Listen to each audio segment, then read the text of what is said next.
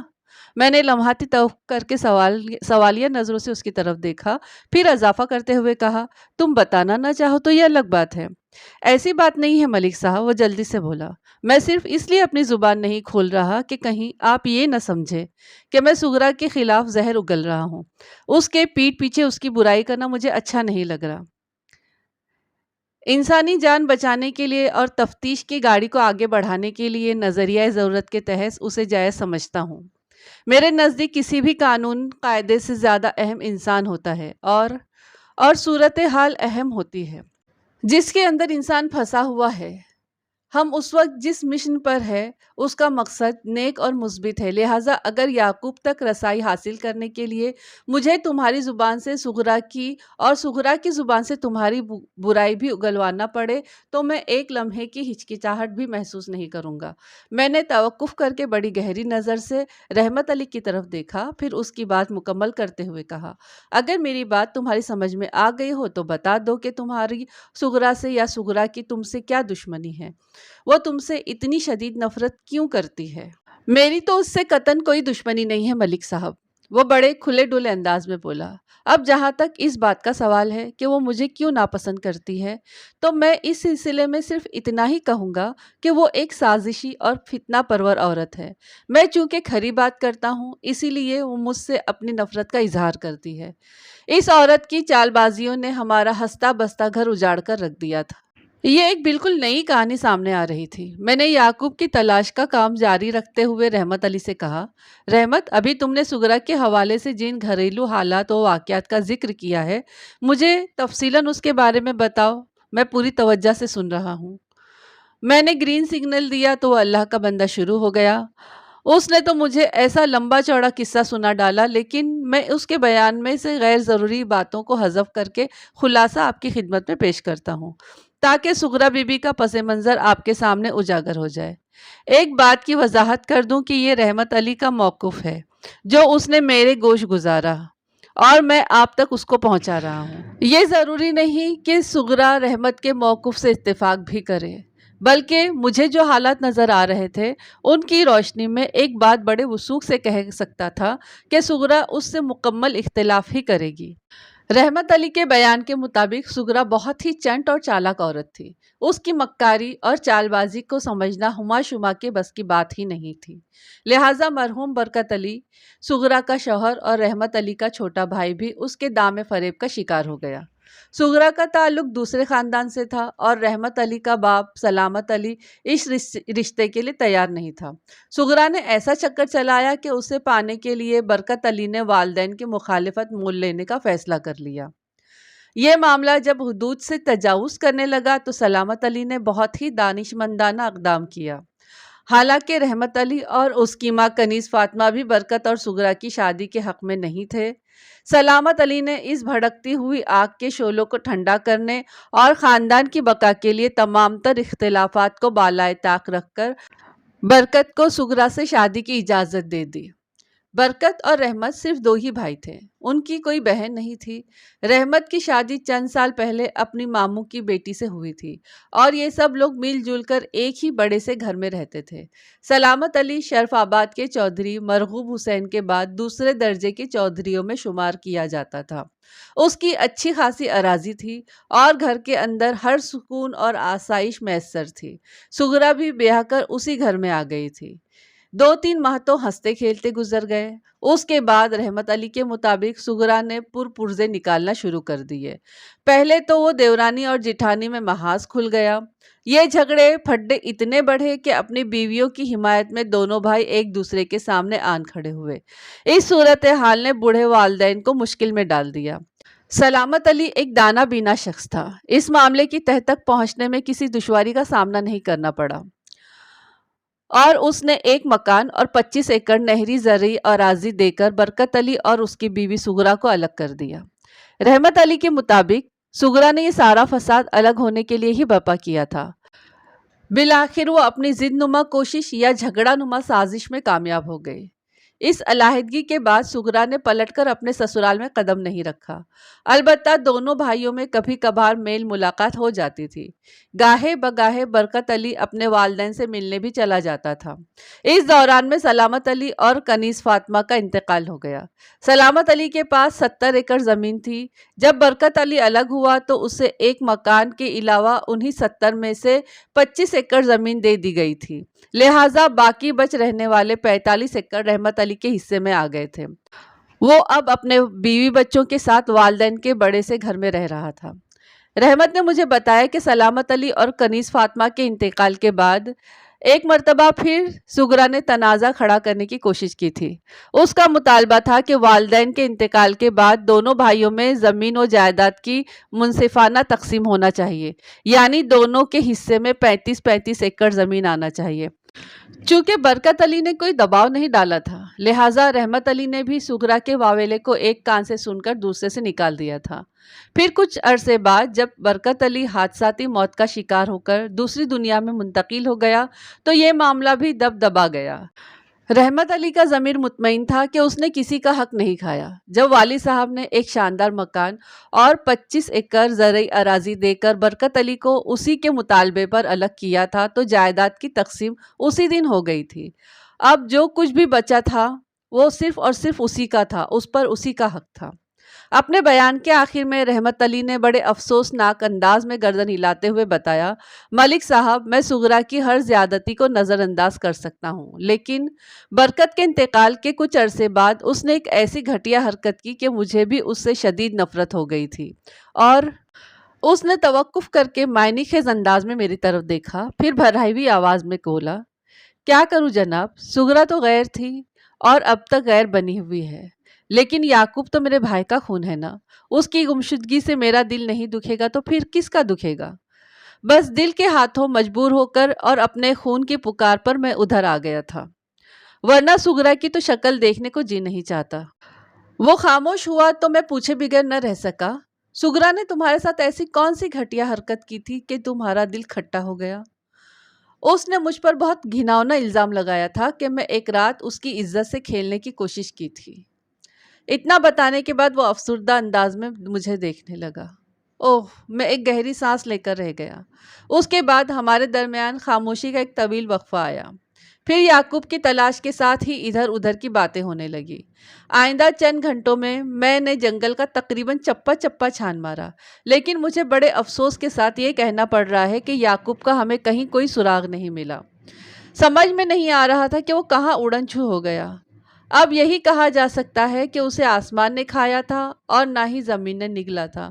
وہ اگر اس جنگل میں داخل ہوا تو پھر وہ اس جنگل سے نکل کر کہیں اور آگے چلا گیا تھا، یا اسے کسی نے کہیں اور پہنچا دیا تھا۔ اس کا گھوڑا زخموں کی تاب نہ لاتے ہوئے موت کے منہ میں چلا گیا تھا۔ اگر خدا نخواستہ یعقوب کے ساتھ بھی اس نوعیت کا کوئی سنگین جان لیوا واقعہ پیش آ گیا تھا تو آج کی تلاش کے دوران میں مجھے اس کی لاش بھی مل جانی چاہیے تھی، لیکن وہ تو مجھے نہیں ملی۔ میرے دل کو ابھی بھی یقین تھا کہ وہ جنگل سے نکل کر کہیں اور چلا گیا تھا۔ ہم یعقوب کی تلاش والے مشن میں ناکام و نامراد واپس لوٹ آئے۔ میرا ذہن الجھن زدہ اور دل بوجھل تھا، اور میں مسلسل ایک ہی نقطے پر غور کر رہا تھا کہ یعقوب کا ایسا خطرناک دشمن کون ہو سکتا ہے جس نے پہلے اس کے گھوڑے کو بے دردی سے موت کے گھاٹ اتارا اور پھر خود اسے بھی کہیں غائب کر دیا۔ ایسا کام کسی دوست کا تو ہرگز نہیں ہو سکتا تھا۔ شروع میں میرا دھیان ڈاکوؤں کی کارروائی کی طرف گیا تھا، لیکن جنگل کا مکمل سروے کرنے کے بعد میں اس نتیجے پر پہنچا تھا کہ گھوڑے کی دردناک موت اور یعقوب کے غیاب میں کوئی ڈاکو یا ان کا گروہ ملوث نہیں ہو سکتا تھا۔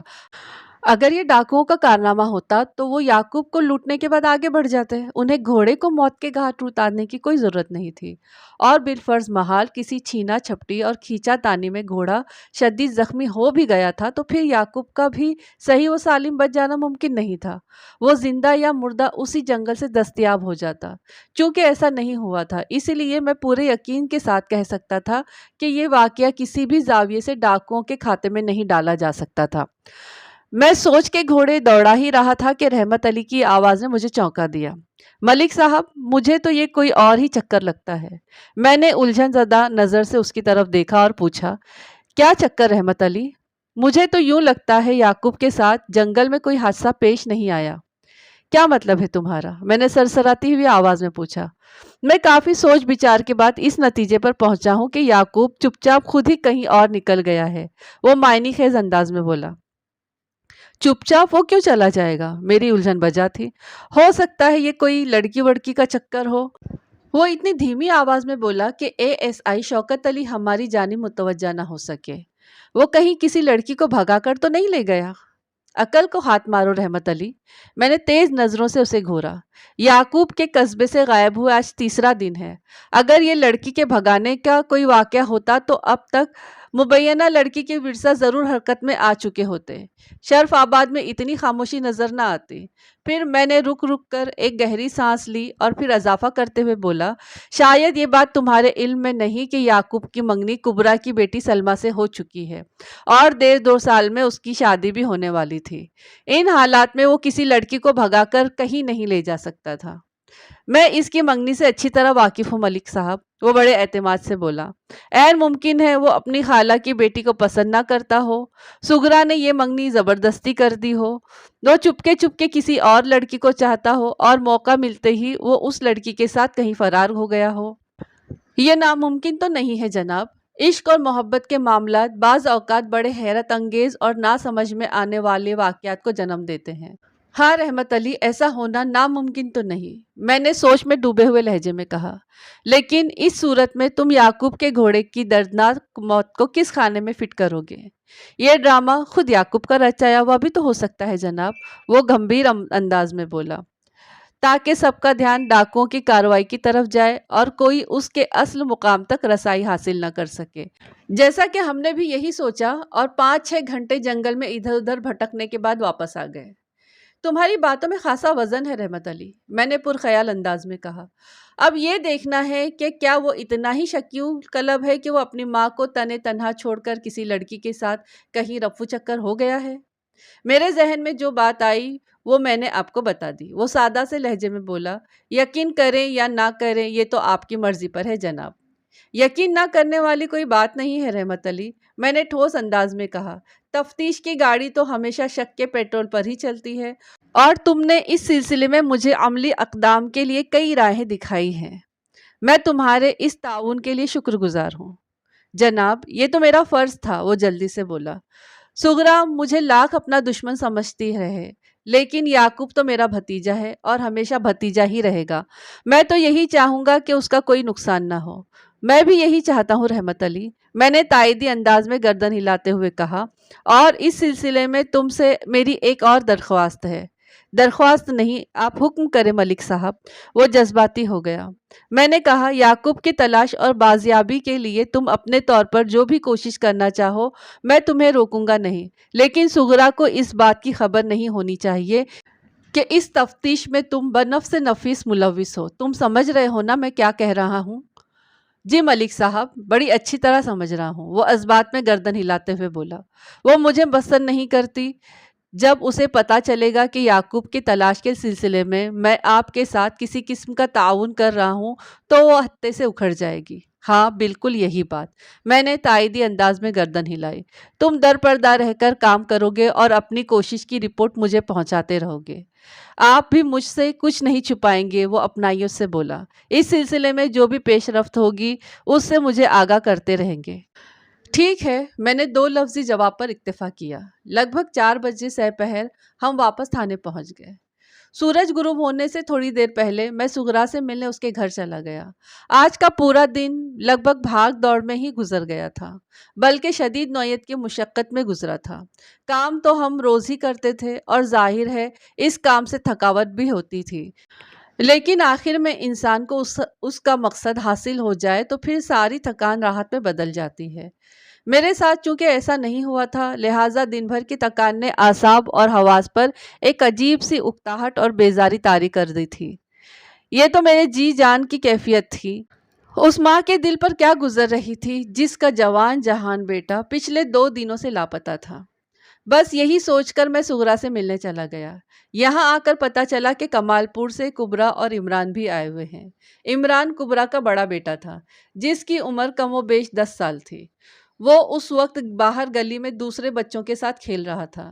یہ لوگ کوئی 1 گھنٹہ پہلے کمال پور سے شرف آباد آئے ہوئے تھے۔ کبرا کو اپنی بہن کے ساتھ ساتھ ہونے والے داماد کی بھی فکر کھائے جا رہی تھی، لہٰذا وہ اپنے بیٹے کو ہی ادھر لے کر آ گئی۔ میں گھر کے اندر پہنچا تو جان محمد، سغرا اور کبرا کی یاسیت بھری سوالیہ نظروں نے مجھے گھیر لیا۔ ان کے اضطراری استفسارات کے جواب میں نے نہایت ہی مختصر اور جامع الفاظ میں انہیں تازہ ترین صورتحال سے آگاہ کر دیا۔ دنیا کا سب سے مشکل کام یہی ہوتا ہے کہ کسی کی بندھی ہوئی امید کو توڑ دیا جائے۔ ان کے چہرے اتر گئے اور وہاں پر گہرے رنج و عمل کی گھٹاؤں نے ڈیرا جما لیا۔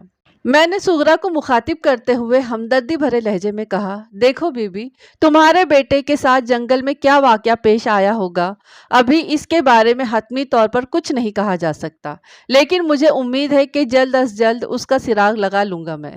لمحاتی توقف کر کے میں نے ان الفاظ کا اضافہ کر دیا، میں تمہارے دکھ میں برابر کا شریک ہوں۔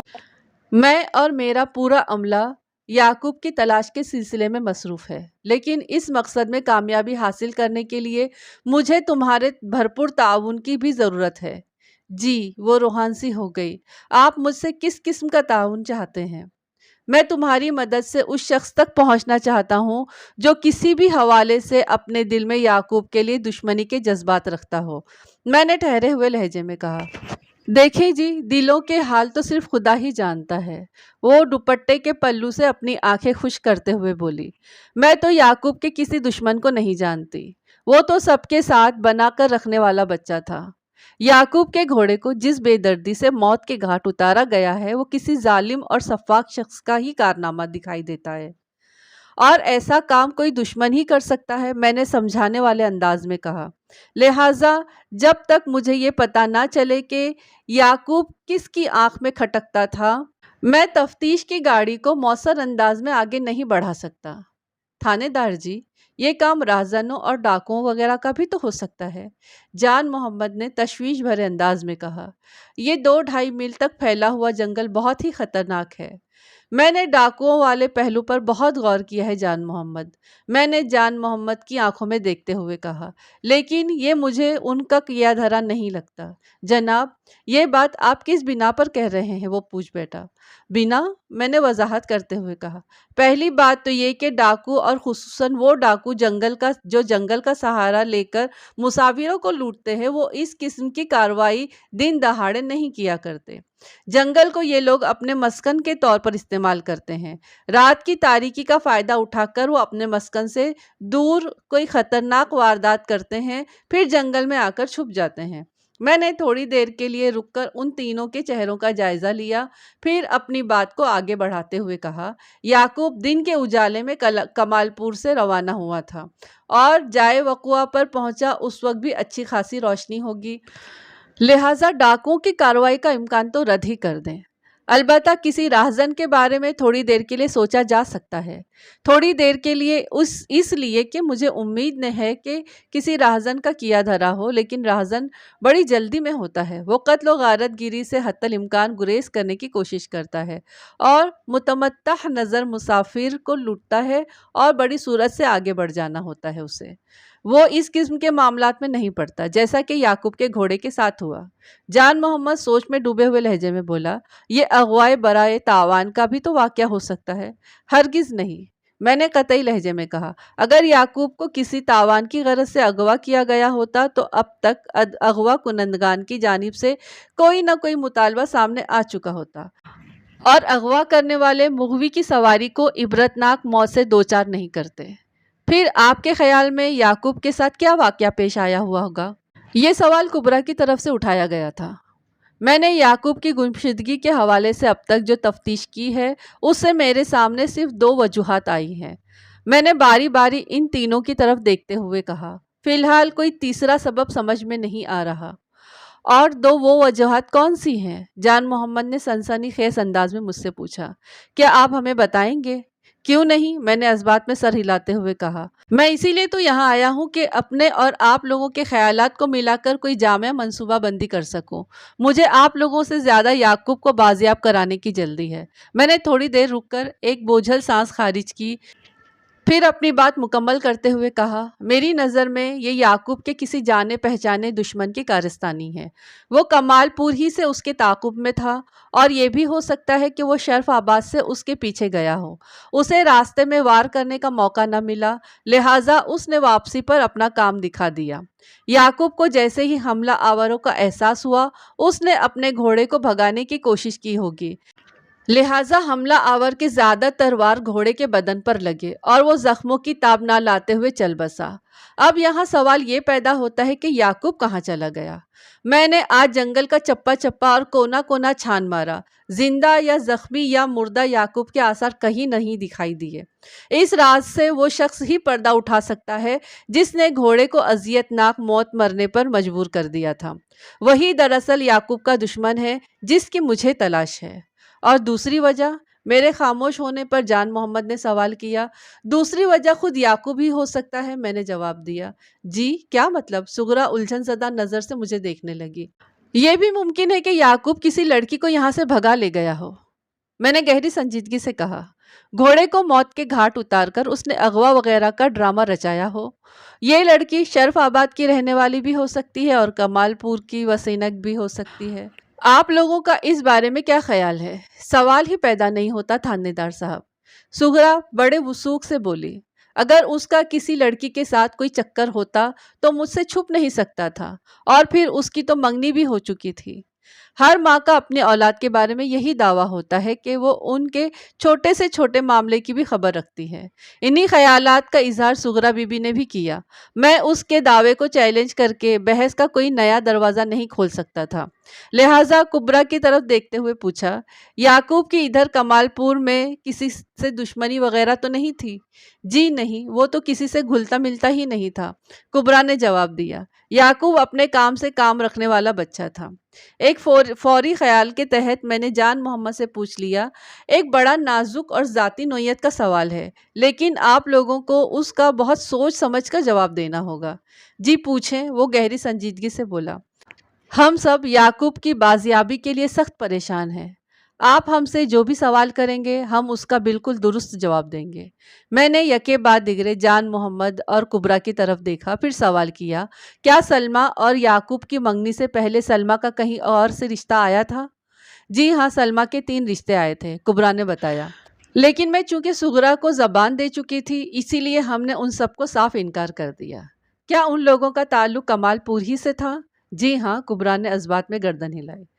تم مجھے ان تینوں کے نام اور گھر کے پتے نوٹ کروا دو، میں نے اپنی جیب سے پاکٹ ڈائری اور قلم برآمد کرتے ہوئے کہا۔ اس دوران میں جان محمد خاموش بیٹھا بڑی گہری نظر سے میرا جائزہ لیتا رہا۔ کبرا نے ایک ہی سانس میں مجھے ان لڑکوں کے نام اور پتے لکھوا دیے جن کے رشتے اس کی بیٹی سلمیٰ کے لیے آئے تھے۔ ان لڑکوں کے نام الگ ترتیب کچھ اس طرح تھے، ساجد علی، امیر خان اور پرویز احمد۔ رشتے ٹھکرائے جانے پر ان لوگوں میں سے کسی نے بھی کوئی احتجاج وغیرہ کیا تھا؟ میں نے ٹٹولنے والے لہجے میں پوچھا۔ اپنی برہمی یا ناراضگی وغیرہ کا اظہار کیا ہو؟ ساجد علی اور پرویز علی نے ہمارے انکار کو بالکل عام انداز میں لیا تھا، کبرا نے جواب دیا، لیکن امیر خان اور اس کے گھر والوں کو ہمارا منع کرنا بہت برا لگا تھا۔ اسی روز سے انہوں نے ہم سے بول چال اور ملنا جلنا بند کر دیا ہے۔ امیر خان، میں نے زہر لب دہرایا، پھر ڈائری میں درج اس نام پر دائرہ لگا دیا۔ جان محمد سرسراتی ہوئی آواز میں بولا، تھانے دار صاحب، میں سمجھ سکتا ہوں کہ آپ سلمیٰ کے مسترد کیے جانے والے رشتوں کے بارے میں اتنا کیوں کریت کریت کر پوچھ رہے ہیں۔ آپ کے ذہن میں یہ بات ہے کہ ممکن ہے انہی میں سے کسی نے حادثانہ جذبات سے مغلوب ہو کر یعقوب کو نقصان پہنچایا ہو۔ یہ ناممکن تو نہیں ہے، میں نے سوالیہ نظر سے اس کی جانب دیکھتے ہوئے کہا۔ مجھے تو ہر وہ راہ اختیار کرنا ہے جو کسی بھی زاویے سے اصل مجرم تک مجھے پہنچا دے، اور مجھے یقین ہے آپ لوگ بھی یہی چاہتے ہیں۔ آپ ٹھیک کہہ رہے ہیں ملک صاحب، بے شک ہم بھی یہی چاہتے ہیں، جان محمد نے اسبات میں سر ہلاتے ہوئے کہا۔ آپ جیسے مناسب سمجھتے ہیں ضرور تفتیش کریں، ویسے میرا ذاتی خیال یہ ہے کہ ادھر کمال پور سے کسی نے یعقوب کو نقصان پہنچانے کی کوشش نہیں کی ہوگی۔ میں نے جان محمد کی بات سنی اور اس کے خاموش ہونے پر صغرا کی جانب متوجہ ہوتے ہوئے کہا، تو تم یعقوب کے کسی دشمن کو نہیں جانتی ہو؟ جی ہاں، جو حقیقت ہے وہ میں نے آپ کو بتا دی۔ ٹھیک ہے، میں نے سرسری انداز میں کہا، دشمن نہیں تو یعقوب کے چند ایسے دوستوں ہی کے نام بتا دو جن کے ساتھ اس کا زیادہ اٹھنا بیٹھنا تھا۔ ان میں سے ایک کا نام تو نور شاہ ہے اور دوسرے کا نام حنیف خان، اس نے بتایا۔ یعقوب کی زیادہ میل ملاقات انہی دو لڑکوں سے تھی۔ کیا حنیف خان اور نور شاہ اس حقیقت سے واقف ہیں کہ یعقوب پچھلے 2 دن سے غائب ہے؟ میں نے صغرا سے پوچھا۔ جی، اس نے اسبات میں جواب دیا۔ یہ دونوں بھی یعقوب کی گمشدگی کی وجہ سے سخت پریشان ہیں۔ میں نے پرسوچ انداز میں ہنکارا بھرا، پھر کہا، ٹھیک ہے، میں ان کو تھانے بلا کر پوچھ گچھ کروں گا۔ کیا یہ بھی اسی محلے میں رہتے ہیں؟ صغرا نے مجھے ان دونوں کے گھروں کے حدود و اربا کے بارے میں تفصیلاً بتا دیا۔ میں نے ضروری معلومات کو ڈائری میں محفوظ کر لیا اور اس کے بعد نہایت ہی ٹھہرے ہوئے لہجے میں کہا، صغرا، میں تم سے تنہائی میں چند باتیں کرنا چاہتا ہوں۔ میرے الفاظ سے ٹپکتی سنجیدگی بلکہ سنگینی کو محسوس کر کے کبرا اور جان محمد نے معنی خیز نظروں سے ایک دوسرے کو دیکھا، پھر صغرا کی سمت دیکھتے ہوئے جان محمد نے کہا، صغرا، ہم دوسرے کمرے میں جا رہے ہیں، تم اطمینان سے بیٹھ کر تھانے دار صاحب کی بات سن لو۔ پھر ایک لمحہ ضائع کیے بغیر وہ دونوں میاں بیوی خاموشی سے اٹھے اور کمرے سے باہر چلے گئے۔ تنہائی میسر آتے ہی میں نے صغرا سے پوچھا، یہ تمہارے جیٹ رحمت علی کا کیا معاملہ ہے؟ کیوں؟ وہ چونک کر مجھے دیکھنے لگی۔ کیا اس نے میرے بارے میں کوئی بکواس کی ہے؟ میں نے صغرا کو یہ بتانا ضروری نہ سمجھا کہ یعقوب کی تلاش میں رحمت علی کو دن بھر میں نے اپنے ساتھ رکھا تھا۔ یہ جان کر خواہ مخواہ اس کا پارا چڑھ جاتا۔ میں نے یہ بات اچھی طرح جان لی تھی کہ صغرا رحمت علی کے لیے اپنے دل میں نفرت کے جذبات رکھتی تھی۔ میں نے اس کے سوال کے جواب میں کہا، میں نہیں جانتا اس نے بکواس کی ہے یا حقیقت بیانی سے کام لیا ہے۔ جب میں نے اس سے پوچھا کہ اس کی بھابھی یعنی کہ تم اس سے اس قدر خفا کیوں ہو تو اس نے مجھے اس چپلکش کا خاندانی پس منظر بتا دیا۔ مجھے ان باتوں سے تو کوئی غرض نہیں کہ تم لوگوں کے بیچ میں کس نوعیت کے تنازعات رہے ہیں، لیکن ایک امر کی تصدیق میں ضروری سمجھتا ہوں، اسی لیے میں نے تم سے تنہائی میں بات کرنے کا فیصلہ کیا ہے، کیونکہ اس معاملے کا تعلق براہ راست تمہاری ذات سے ہے۔ اس کی پیشانی پر الجھن کی لکیر پھیل گئی، متعامل لہجے میں بولی، ایسا کون سا معاملہ ہے تھانے دار صاحب؟ رحمت علی نے مجھے بتایا ہے کہ تم نے اس پر کوئی گھناؤنا الزام لگایا تھا۔ الزام نہیں بلکہ حقیقت کہیں تھانے دار صاحب، وہ تلخ انداز میں بولی۔ جب اس نے زبان کھول ہی دی ہے تو میں بھی خاموش نہیں رہوں گی۔ میں بھی یہی چاہتا ہوں کہ تم اصل بات بتاؤ، میں نے اس کا اعتماد حاصل کرنے کی غرض سے دھیمے لہجے میں کہا۔ رحمت نے جو کچھ بھی کہا ہے مجھے اس پر یقین نہیں تھا آیا۔ بھلا تم ایسا کیوں کرو گی؟ یہ تو تمہاری بدنامی کا سبب بھی بنتا تھا۔ جی ہاں، اس میں سراسر میری ہی بدنامی کا امکان تھا، وہ اس بات میں سر ہلاتے ہوئے بولی، لیکن چونکہ وہ ایک کڑوا سچ تھا اسی لیے میں نے کسی بات کی پرواہ نہیں کی۔ آخر ہوا کیا تھا صغرا؟ میں نے ہمدردی بھرے لہجے میں پوچھا۔ برکت علی کے انتقال کے کچھ عرصے کی بات ہے، وہ خوابناک انداز میں مجھے بتانے لگی۔ ایک رات رحمت علی میرے دروازے پر آیا۔ آئندہ آدھے گھنٹے میں سغرا نے مجھے اس افسوسناک واقعے کی جس تفصیل سے آگاہ کیا، میں اس میں سے غیر ضروری باتوں کو حذف کر کے خلاصہ آپ کے خدمت میں پیش کرتا ہوں۔ اس رات سغرا گھر میں اکیلی تھی۔ یعقوب کی عمر اس وقت 8 سال تھی اور وہ اپنے خالو جان محمد کے ساتھ کمال پور گیا ہوا تھا۔ اسے 1 ہفتہ وہاں رہ کر واپس آنا تھا۔ سغرا کا شرف آباد میں رکنا اس لیے بھی ضروری تھا کہ ان دنوں فصل کی کٹائی کا سیزن چل رہا تھا۔ نصف شب سے تھوڑی دیر پہلے جب اس کے دروازے پر دستک ہوئی تو وہ چونک اٹھی۔ دروازہ کھولنے سے پہلے اس نے پوچھنا ضروری سمجھا، کون ہے؟ میں ہوں بھابھی رحمت علی، باہر سے آواز آئی۔ سغرا نے اپنے جیٹ کی آواز کو فوراً پہچان لیا اور قدرے سخت لہجے میں پوچھا، یہاں کیوں آئے ہو رحمت علی؟ سغرا، میں تم سے چند ضروری باتیں کرنے آیا ہوں، رحمت نے ندامت آمیز انداز میں کہا۔ میں اب تک کے رویوں پر سخت شرمندہ ہوں۔ یوں سمجھو میں تم سے معافی مانگنے آیا ہوں۔ دروازہ کھول دو، میں نہیں چاہتا کہ کوئی مجھے تمہارے دروازے کے سامنے کھڑا دیکھے۔ سغرا کی جی میں پتہ نہیں کیا آئی کہ اس نے رحمت کے لیے اپنے گھر کے دروازے کھول دیے۔ تھوڑی دیر کے بعد وہ دونوں سغرا کی بیٹھک میں ایک دوسرے کے آمنے سامنے بیٹھے ہوئے تھے۔ رحمت علی نے بڑی محبت سے پوچھا، بھابھی تمہیں برکت علی کے بغیر زندگی کیسی لگتی ہے؟ بہت ہی اداس اور ویران، سغرا نے جواب دیا۔ وہ شرمندہ سے انداز میں بولا، میں نے آج تک آپ لوگوں کے ساتھ جو بھی زیادتی کی ہے میں اس کے لیے تہ دل سے معافی چاہتا ہوں۔ اگر آپ میری درخواست مان لو گی تو میں وعدہ کرتا ہوں تمہارے ہر نقصان کی تلافی کر دوں گا۔ سغرا کو رحمت کا بدلا ہوا مہذب انداز بہت عجیب سا محسوس ہو رہا تھا۔ بہرحال وہ اسے گھر کے اندر لے آئی تھی تو اب اس کی بات سننا بھی ضروری تھا۔ یہ وہ پہلے والا رحمت ہرگز نظر نہیں آ رہا تھا۔ اس نے کھوجتی نظروں سے اپنے جیٹ کو دیکھا اور پوچھا، تم کس طرح ماضی کی زیادتیوں کی تلافی کرو گے؟ تمہارا خیال رکھ کر۔ برکت کو زہریلے ناگ نے ڈس کر تم سے چھین لیا ہے تو کیا ہوا؟ میں ہوں نا، اگر تم چاہو تو میں تمہیں کبھی برکت کی کمی محسوس نہیں ہونے دوں گا۔ سغرا کو رحمت کی باتوں سے الجھن ہونے لگی۔ وہ بیزاری سے بولی، میری سمجھ میں کچھ نہیں آ رہا ہے کہ تم کیا کہہ رہے ہو۔ میں تمہیں سمجھاتا ہوں۔ وہ اپنی جگہ سے اٹھا اور سغرا کے قریب آتے ہوئے بولا، اگر تم تعاون کرو تو ہم دونوں کی زندگی میں بہار آ سکتی ہے۔ تعاون؟ سغرا کی چھٹی حس نے فوراً اسے وارننگ دی کہ کوئی گڑبڑ ہے۔ تم کس قسم کے تعاون کی بات کر رہے ہو؟ اس نے تیز لہجے میں استفسار کیا۔ باہمی تعاون کی بات کر رہا ہوں سغرا، وہ ہونٹوں پر مخصوص مسکراہٹ سجاتے ہوئے بولا۔ اگر تم راز کو راز رکھنے کا وعدہ کرو تو ہم اس طرح رات کی تاریکی میں اور تنہائی میں ملتے رہیں گے، اس میں ہم دونوں کا ہی فائدہ ہے۔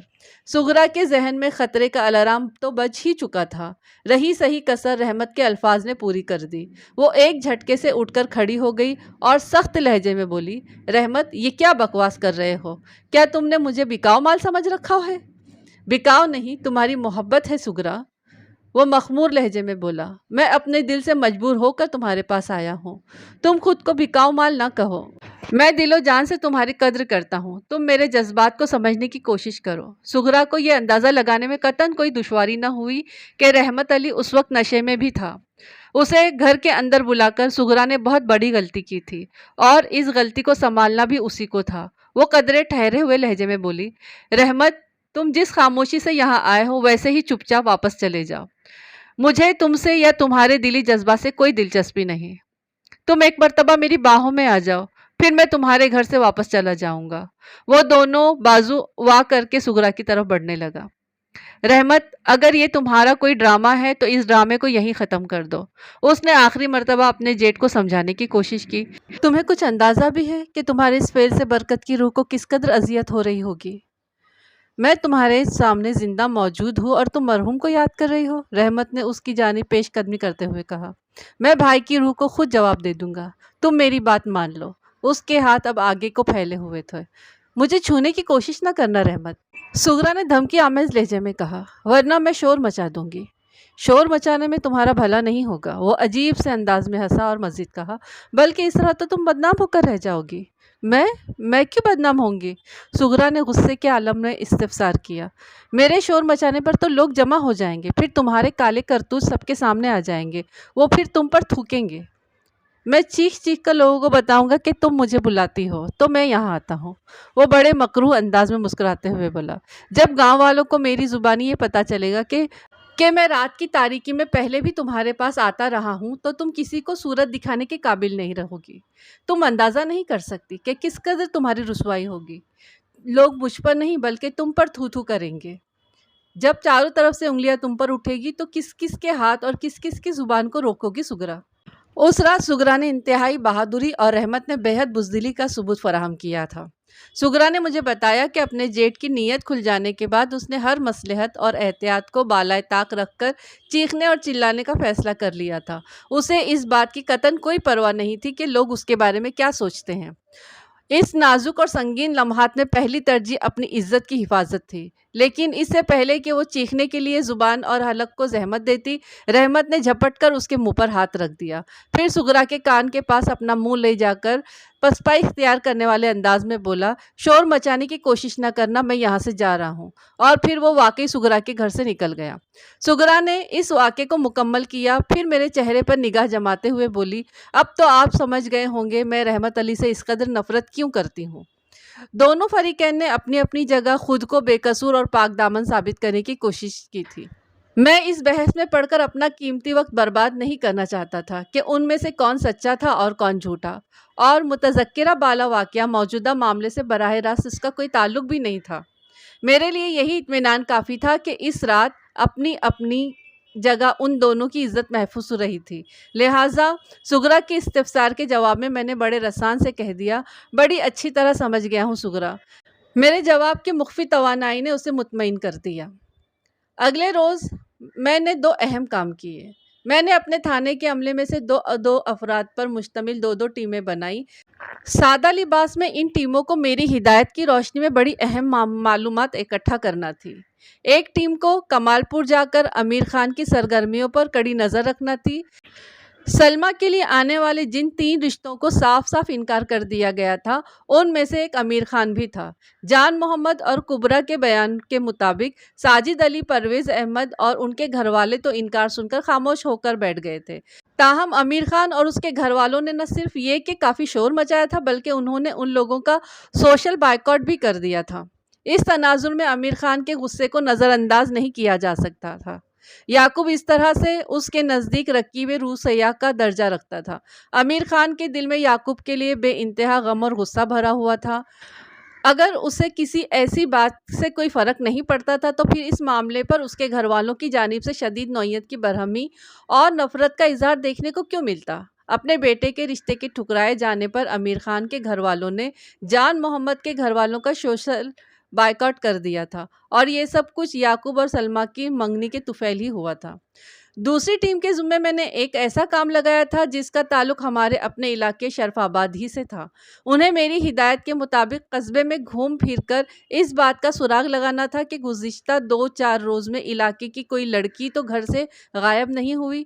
گم شدہ یعقوب کے تایا رحمت علی کے بیان کردہ اندیشوں کو یکسر نظر انداز کر دینا مناسب تھا اور نہ ہی کوئی معقول بات۔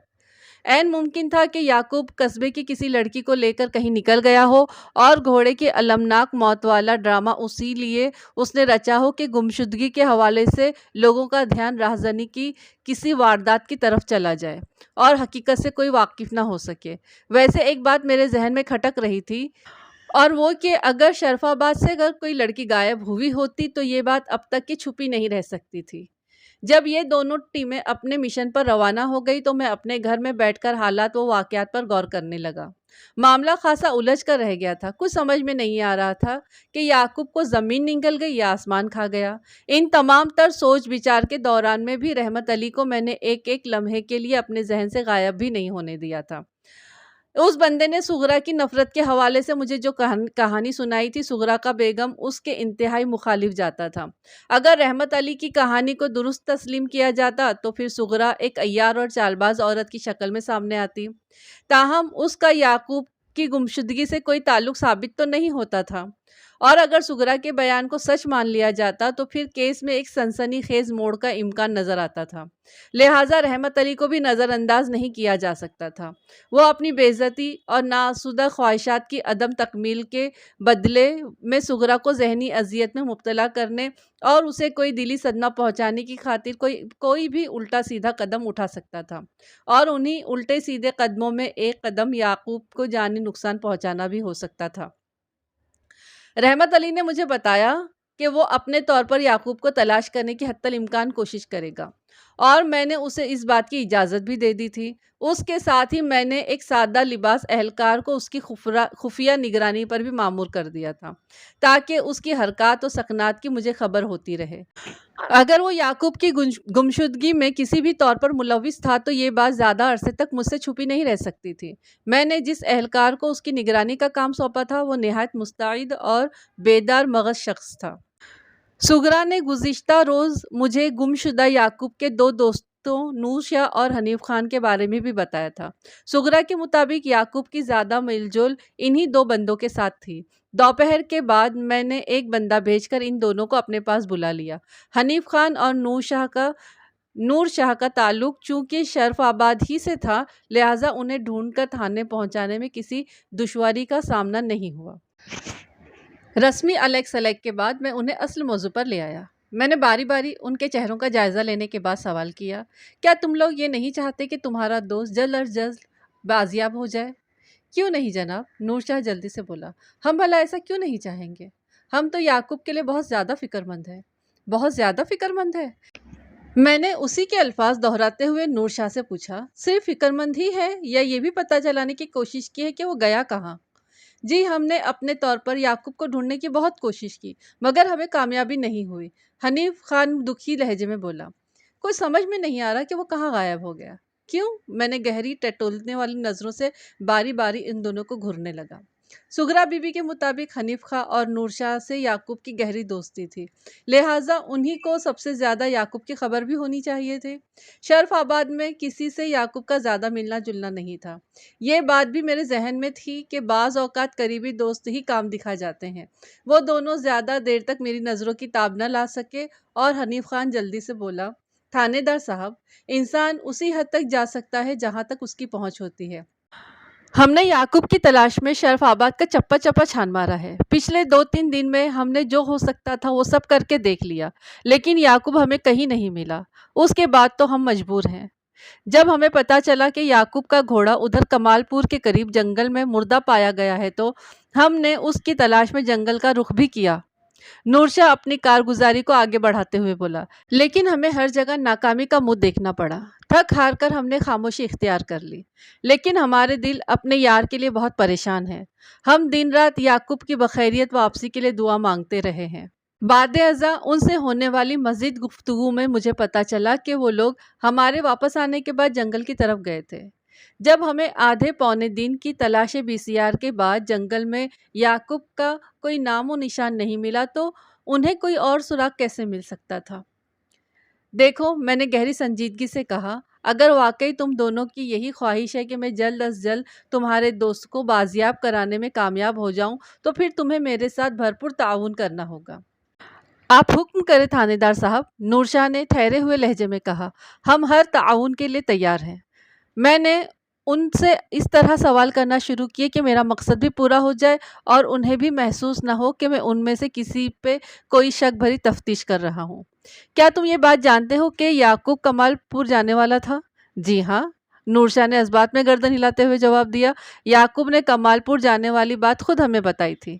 کب؟ میں نے چونک کر ان کی طرف دیکھا۔ اس نے یہ بات تم لوگوں کو کب بتائی تھی؟ کمال پور جانے سے 1 دن پہلے، حنیف خان نے بتایا۔ رات کو ہماری ملاقات ہوئی تھی اور اگلی صبح وہ کمال پور کے لیے روانہ ہو گیا تھا۔ میں سیدھا ہو کر بیٹھ گیا اور پوچھا، کیا اس نے تمہیں یہ بھی بتایا تھا کہ وہ کمال پور کیوں جا رہا ہے؟ جی، اس نے بتایا تھا کہ کسی ضروری کام سے اسے کمال پور جانا ہے۔ حنیف خان گردن کو اثباتی جنبش دیتے ہوئے بولا، اس کا کہنا تھا کہ وہ رات کو واپس شرف آباد آ جائے گا، مگر لمحاتی توقف کر کے اس نے ایک افسردہ سانس خارج کی، پھر اپنی بات مکمل کرتے ہوئے بولا، مگر وہ ابھی تک واپس نہیں آیا۔ میں نے سر دست اس کی افسردگی کو نظر انداز کرتے ہوئے اضطراری لہجے میں دریافت کیا، کیا یعقوب نے اس ضروری کام کی وضاحت بھی کی تھی جس کی وجہ سے اسے کمال پور جانا پڑا تھا؟ جی ہاں، اس بار نور شاہ نے جواب دیا۔ ہمارے پوچھنے پر اس نے بتایا تھا کہ وہ اپنی خالہ سے کچھ رقم لینے کے لیے کمال پور جا رہا ہے۔ میں اس کی بات سن کر اچھل پڑا۔ کیا مطلب ہے تمہارا؟ تھانے دار صاحب، حنیف خان نے نور شاہ کی تائید کرتے ہوئے بولا، اس نے ہمیں یہی بتایا تھا۔ یعنی کہ اس نے بتایا تھا کہ وہ اپنی خالہ کے گھر رقم لینے کمال پور جا رہا ہے؟ میں نے باری باری تصدیق طلب نظروں سے ان کو دیکھتے ہوئے کہا۔ بالکل، نور شاہ الجھے ہوئے لہجے میں بولا۔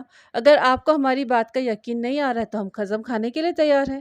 واقعی مجھے تم لوگوں کی باتوں کا یقین نہیں آ رہا ہے، میں نے صاف گوئی کا مظاہرہ کرتے ہوئے کہا، کیونکہ حقیقت اس کے برعکس ہے۔ اور وہ حقیقت کیا ہے تھانے دار صاحب؟ حنیف خان سوچتی ہوئی نظر سے مجھے تکنے لگا۔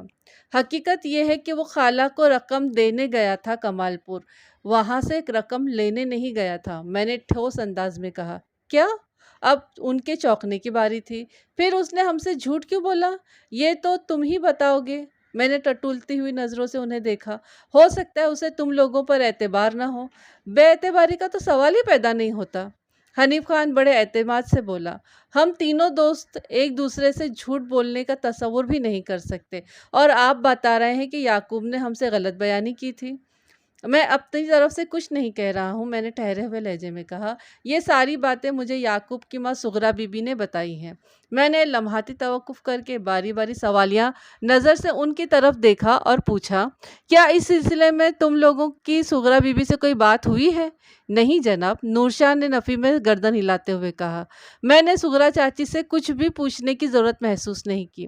یعقوب نے جو بھی ہمیں بتایا ہم نے اس پر یقین کیا تھا۔ پھر سوال یہ پیدا ہوتا ہے کہ یعقوب نے تم لوگوں سے غلط بیانی کیوں کی؟ میں اپنے پوائنٹس پر واپس آ گیا۔ میرا ذہن پچھلے آدھے گھنٹے سے اس کی طرف ایک ہی وجہ تلاش کرنے میں کامیاب ہو سکا تھا۔ وجہ کون سی؟ نور شاہ نے اضطراری لہجے میں پوچھا۔ یہی کہ اگر اس نے سچ بات بتا دی تو اس کی رقم کی وجہ سے شرف آباد سے کمال پور کی طرف جاتے ہوئے اس کے ساتھ کوئی بھی حادثہ پیش آ سکتا ہے، میں نے اپنی سوچ کی روشنی میں کہا، اور اسے اس قسم کا خطرہ شرف آباد میں رہنے والے کسی شخص سے تھا، اور عین ممکن ہے وہ شخص تم دونوں میں سے ہی کوئی ہو۔ میں حالات و واقعات کی روشنی میں بالکل درست تجزیہ پیش کر رہا تھا۔ یعقوب نے غلط بیانی کی اور وہ شرف آباد سے کمال پور تک صحیح سلامت پہنچ گیا تھا، لیکن واپسی کے راستے میں اسے ایک اندوہناک حادثہ سانحہ پیش آ گیا تھا، اور مجھے 100% یقین تھا کہ یعقوب کے ساتھ جو بھی ہوا تھا وہ انہی 1,500 روپے کی وجہ سے ہوا تھا۔ اب مجھے یہ پتہ چلانا تھا کہ رقم والی بات ان دونوں کے علاوہ اور کس کس کو معلوم تھی۔ وہ دونوں بڑی بڑی قسمیں کھا کر مجھے اپنی بے گناہی کا یقین دلانے کی کوشش کرنے میں لگے تھے۔ میں چند لمحات تک تو مختلف زاویوں سے ان سے کڑے سوالات کرتا رہا، پھر میرا پیشہ ورانہ تجربے نے بتایا کہ وہ کسی قسم کی دروگوئی سے کام نہیں لے رہے، لہٰذا میں نے بھی اپنے انداز میں نرمی برتتے ہوئے پوچھا، کیا تم لوگوں نے کسی اور سے بھی اس بات کا ذکر کیا تھا کہ یعقوب اپنی خالہ کبریٰ بی بی سے کوئی بھاری رقم لے کر آنے والا ہے؟ ہم نے تو کسی سے ذکر نہیں کیا، مگر حنیف خان کچھ کہتے کہتے اچانک رک گیا، تو میں نے اضطراری لہجے میں اس سے دریافت کیا، مگر کیا حنیف خان؟ مگر یہ بات ہمارے علاوہ بھی کسی کو پتہ تھی، وہ معنی خیز انداز میں بولا۔ کس کو اور کیسے؟ میں نے چونک کر پوچھا۔ وہ جناب، بات دراصل یہ ہے کہ نور شاہ وضاحت کرتے ہوئے بولا، جب یعقوب ہمیں اپنے کمال پور جانے کے بارے میں بتا رہا تھا تو اس وقت نواجہ بھی ہمارے پاس ہی کھڑا تھا۔ کھڑا نہیں تھا بلکہ وہ اسی وقت آیا تھا جب یعقوب نے کمال پور جانے کی بات شروع کی تھی۔ حنیف خان نے نور شاہ کی بات میں اضافہ کرتے ہوئے کہا۔ جی جی ہاں، نور شاہ نے تائیدی انداز میں گردن ہلائی۔ حنیف خان بالکل ٹھیک کہہ رہا ہے، یعقوب نے کمال پور جانے کی بات شروع کی ہی تھی کہ نواجہ وہاں آ گیا تھا۔ تو اس کا مطلب ہے کہ یعقوب نے نواجہ کو سنانے کے لیے جھوٹ بولا تھا؟ میں نے سرسراتے ہوئے لہجے میں کہا۔ ہو سکتا ہے یہی بات ہو، نور شاہ اس بات میں گردن ہلاتے ہوئے بولا۔ نواجہ ویسے بھی کوئی اچھا بندہ نہیں ہے۔ تم 2-3 دن سے اتنی اہم بات اپنے دل میں دبائے بیٹھے تھے۔ میں نے خفگی آمیز نظر سے باری باری ان دونوں کو گھورا۔ جلدی بتاؤ، یہ نواجہ کون ہے اور کہاں ملے گا؟ نواجے کا اصل نام تو نواز تیلی ہے جی، نور شاہ نے بتایا۔ وہ ادھر شرف آباد ہی میں رہتا ہے جناب۔ اس کے بعد سرفراز تیلی کا اپنا کولو ہے جی۔ ساری کہانی میری سمجھ میں آ گئی تھی۔ نواجہ کی آمد پر اگر یعقوب نے کمال پور جانے کے حوالے سے اپنے دوستوں سے غلط بیانی کی تھی تو اس سے یہی ظاہر ہوتا تھا کہ وہ نواجہ ہی سے اس قسم کی بات کو چھپانا چاہتا تھا۔ وہ ایک بھاری رقم لے کر کمال پور جا رہا تھا، یقیناً اسے نواجہ کی طرف سے کوئی خطرہ لاحق تھا۔ ویسے ابھی تھوڑی دیر پہلے نور شاہ نے بھی یہی بتایا تھا کہ نواجہ کوئی اچھا بندہ نہیں ہے۔ نواجہ یعقوب کی گمشدگی اور اس کے گھوڑے کے حسرتناک انجام والے معاملے میں ملوث تھا یا نہیں، اس امر کی تصدیق صرف دو ہی افراد کر سکتے تھے، نمبر 1 یعقوب اور نمبر 2 نواجہ۔ یعقوب تو پچھلے 3 دن سے غائب تھا، البتہ نواجہ بآسانی مجھے دستیاب ہو سکتا تھا۔ نوجوان کو ٹارگٹ بناتے ہوئے میں نے یعقوب کے دوستوں سے سوال کیا، تم لوگوں نے آخری مرتبہ نواجہ کو کب اور کہاں دیکھا تھا؟ ابھی تھوڑی دیر پہلے جناب، حنیف خان نے جلدی سے کہا۔ میں نے اس کے کوہلو پر اسے دیکھا ہے، وہ اپنے باپ کے ساتھ کام میں جٹا ہوا تھا۔ نواز تیلی عرف نواجہ میری نظر میں مشکوک ہو گیا تھا، لہٰذا میں فوراً اس سے بیشتر اسے اپنے سامنے دیکھنا چاہتا تھا۔ اس سے کی جانے والی پوچھ تاچھ مجھے اس کیس کے منطقی انجام تک پہنچا سکتی تھی۔ میں نے 2 کانسٹیبلز کو اپنے ساتھ لیا اور حنیف خان اینڈ کمپنی کی معیت میں نواجہ کی طرف روانہ ہو گیا۔ 10 منٹ کے بعد ہم سرفراز تیلی کے کولو سے 100 قدم کی دوری پر تھے۔ نور شاہ نے کولو کی جانب اشارہ کرتے ہوئے سرسراتی آواز میں کہا، تھانے دار صاحب، وہ دیکھیں، جس بندے نے کالا کرتا پہنا ہوا ہے نا، وہی ہے نواجہ۔ اس کا باپ اس وقت کولو پر نظر نہیں آ رہا تھا۔ میں نے ویسے بھی اس کے باپ کا اچار ڈالنا تھا۔ میرا ٹارگٹ تو صرف نواجہ تھا اور وہ اس وقت میری نظر کے سامنے تھا۔ میں اپنے آدمی کے ساتھ تیزی سے کولو کی طرف بڑھنے لگا۔ پتہ نہیں نواجہ کی چھٹی ہی تیز تھی یا بے خیالی میں اس نے گردن اٹھا کر ہماری طرف دیکھا تھا۔ ہم اس وقت یونیفارم میں تھے۔ 3 باوردی پولیس والوں کو اپنی جانب بڑھتے دیکھ کر وہ بری طرح چونک اٹھا۔ پھر اس نے بدحواسی میں ایک ایسی حرکت کی جس نے اس کے مجرم ہونے پر مہر تصدیق ثبت کر دی۔ ہم پر نگاہ پڑتے ہی وہ سب کام چھوڑ چھاڑ کر ایک جانب کھیتوں کی سمت بھاگ اٹھا تھا، مگر ہم کہاں اسے فرار کا موقع دینے والے تھے۔ 10 منٹ کے اندر ہی میں نے اپنے آدمیوں کی مدد سے گھیر گھار کر نواجہ کو ہتکڑی لگا دی۔ اس کار خیر میں نور شاہ اور حنیف خان نے بھی بڑھ چڑھ کر حصہ ڈالا تھا۔ نواز تیلی عرف نواجہ ایک کچا مجرم تھا۔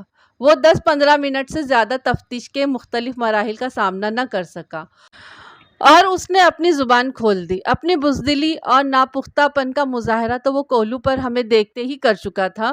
جب پولیس پر نگاہ پڑتے ہی اس نے راہ فرار اختیار کی تھی۔ ہمیں اس پر زیادہ محنت نہیں کرنا پڑی اور اس نے یعقوب کے قتل کا اقرار کر لیا۔ واقعات کی تفصیل کے مطابق اس کے دل میں لالچ آ گیا تھا۔ جب اسے پتا چلا کہ یعقوب کمال پور سے ایک بھاری رقم لے کر آنے والا ہے تو اس نے اپنی پیٹی بھائی سخی محمد کے ساتھ مل کر یعقوب کو لوٹنے کا منصوبہ بنا ڈالا۔